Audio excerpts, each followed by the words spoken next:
This is KLFY News 10, on the air and streaming live right now. Hello, Acadiana. I'm Darla Montgomery. And I'm Rob Macco. Thanks for joining us.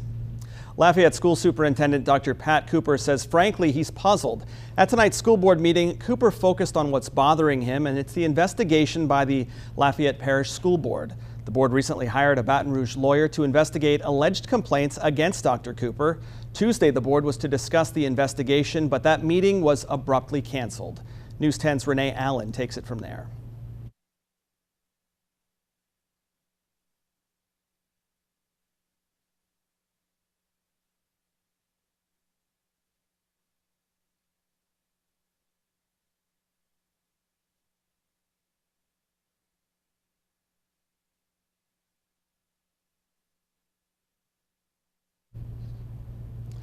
Also at tonight's Lafayette School Board meeting, the board voted down the newly proposed cell phone policy. That policy would have allowed high school and middle school students to take cell phones onto campus. The vote was 4 in favor of allowing cell phones and 5 against. Well, it's been in the making for 4 years. Now, State Superintendent John White says a judge's recent ruling against Governor Bobby Jindal's efforts to derail the multi-state education standards allows the development of Common Core test plans to resume. However, the Jindal administration said White's agency runs the risk of using a defective state contract if it proceeds with its exam plans, and there could be financial repercussions. Yesterday, Judge Todd Hernandez issued an injunction lifting the Jindal administration suspension of state test contracts that White and others plan to use for spring tests. Hernandez said Jindal's suspension of the contracts the Education Department planned to use to purchase testing material aligned with Common Core is causing harm to not only parents, but teachers, administrators, and students as well. Turning now to our weather, what started out as a sunny Wednesday turned rainy mid-afternoon, continuing a late summer pattern that we've seen for quite a while now. Has August been unusually rainy for us, and what's ahead as we move closer to the weekend? Let's find out now from Live Doppler 10 Storm Tracker Chief Meteorologist David Paul. David? It has, Rob. So far this month, we have seen rainfall on 14 of 21 days. A very wet pattern today, more showers and thunderstorms popping up. Moving up to the north, temperatures are cooler with the rain, upper 70s. Areas that are dry are in the lower 90s at this hour. For tomorrow, looking at a few more pop-up showers and thunderstorms with highs around 94. Much more on the forecast for the weekend coming up in a bit. Darla? All right, thanks, David. A proposed resolution requiring political candidates to pass a test on constitutional knowledge failed by a 4-4 vote at last night's council meeting. It became a hot-button topic on whether or not the test was even necessary. News 10's Jasmine Thibodeau talked with council members to get their sides on the story. At Tuesday's council meeting, council members denied a resolution mandating political candidates to pass a test on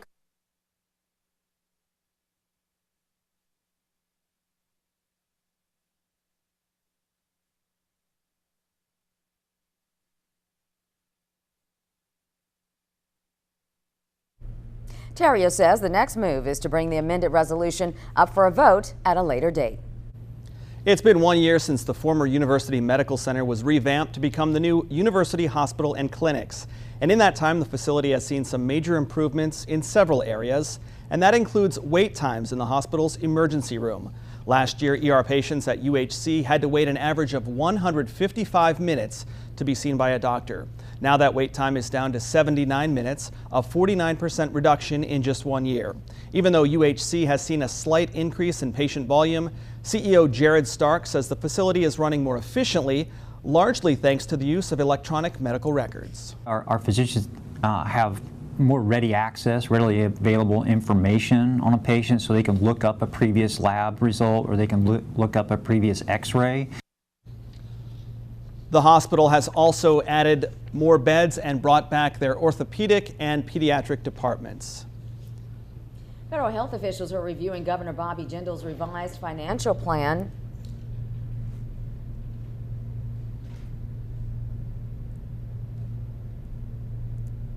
Is that my read? He cued me, so I don't know. No, what?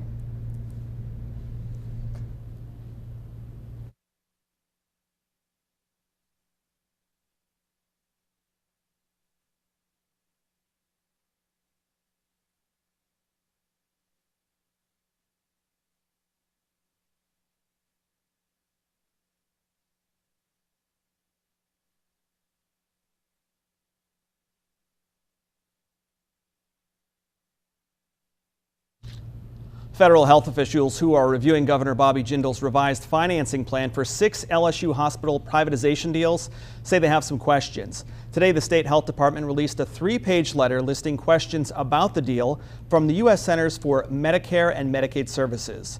Jindal privatized nearly all the LSU hospitals without waiting for federal officials to sign off on financing arrangements.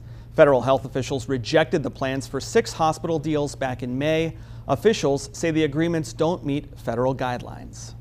Well, every month, KLFY News 10 and Bob Giles have spotlighted outstanding citizens in our community. In honor of our first-year heroes, Bob Giles initiated a Hero of the Year award. The community made $5 donations to cast their votes for Hero of the Year. Each donation went to their chosen nominees' respective program and was matched by Bob Giles. The 12 finalists met for dinner at Ruth's Chris, where the top hero was announced. Bob Giles, Lafayette City Parish President Joey Durrell, and PASPA 2 anchor Julie Darcy were all in attendance. The winner will be officially announced on PASPA 2 in the coming week. And of course, we thank all of our Acadiana heroes for their hard work and dedication, and we thank you, our viewers, for your time and donations. And this has been such a wonderful program. Our partnership with Bob Giles has been exceptional. The community has really jumped on board to support. And I think for a lot of those people, just dinner at Ruth Chris is probably reward enough. Absolutely. You know? And we're here. And we're here. And It's we're okay. not and we're not there. There, exactly. Yeah, but, But a huge thanks to you all anyway. We'll be right back.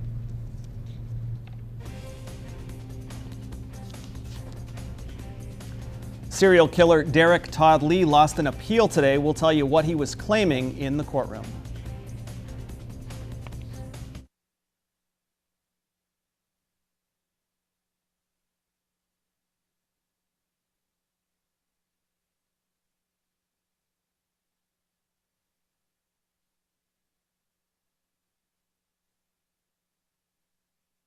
From the live Doppler 10 Storm Tracker Weather Center, here's Degree Chief Meteorologist David Paul.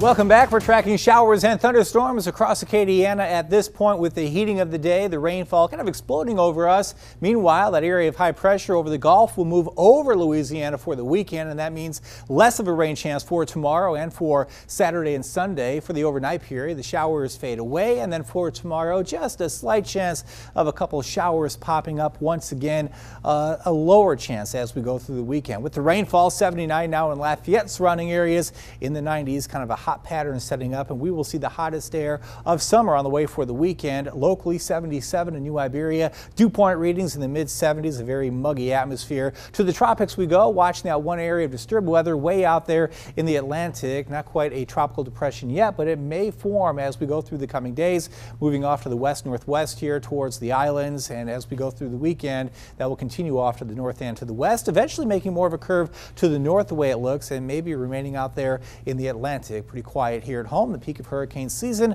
is coming up on September the 10th. As we go through the overnight period, we'll see a few showers and storms this evening fading away, and then for tomorrow, looking at a high temperature in the low to mid 90s, 94 degrees for Thursday. Over the coming days, turning even hotter for the weekend on Friday, hitting the mid 90s. And then for the weekend, we really heat up. Again, the hottest air of summer is on the way as we hit the mid 90s, 96 to 97 for Saturday and Sunday, and then rain chances increase and temperatures ease a bit for next week. So overall, the summer's been okay. 94 is as hot as it's been, but now 96, 97. We had to pay the piper at some point. We're due for the heat, and it's coming in. But that rain this afternoon made it feel nice too. It makes a big difference. We go from temperatures in the low 90s into the 70s with that rainfall, so no complaints from me. It's so short-lived. It is. Definitely. All right, we'll be right back.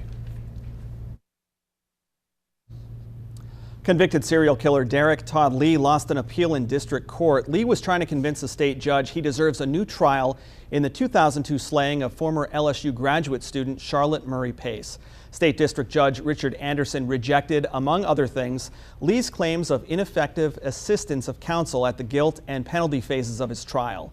If Lee decides to appeal the ruling, the case would go to the Louisiana Supreme Court. If the justices don't agree with Lee's arguments, the case would move to the federal post-conviction relief stage. Ending human trafficking was the main topic at today's National Conference of State Legislatures Summit meeting. More than 5,000 state elected officials are attending the 5-day NCSL 2014 Legislative Summit in Minneapolis. For 40 years, the Legislative Summit has brought legislators and staff together to tackle difficult problems and find solutions. Cindy McMain and U.S. Senator Amy Klobuchar of Minnesota call for congressional action to protect victims and stop trafficking. 80% of all trafficking victims worldwide are Americans, and it is the third largest crime in the world behind illegal drugs and guns. And that wraps up this edition of Eyewitness News and a look at your news. But in the meantime, weather. Some showers out there for today. Rain chances dropping for the weekend, and the trade-off is we turn very hot, 96 to 97 for the weekend. So it's going to get super, super hot out there. By far, yeah. And with that very muggy air in place, we'll see heat indices topping 105 to 110. So my goodness. Which Stay cool. super is uncomfortable, the first or the second? Doesn't matter at that point. It doesn't matter. It's just hot. It's all hot. It's all hot. It's all good. All right. Well, thanks for joining us, everyone. Have a good night.